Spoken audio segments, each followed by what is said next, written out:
ที่เคารพทุกท่านกับผมนายประไทยบัวแก้วผู้ในวยการโรงเรียนบ้านโพนงามในฐานะหลานเขยได้รับมอบสัญญานุมัติ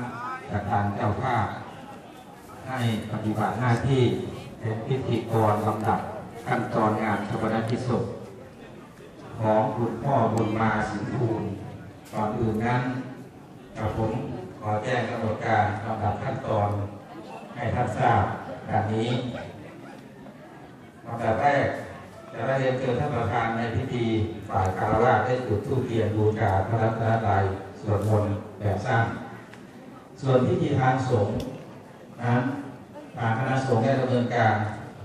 ตามประเพณีและขั้นตอนที่บ้านของเจ้าภาพเป็นที่เรียบร้อยแล้วลำดับต่อไปก็จะเป็นการทอดผ้าบางสุกุล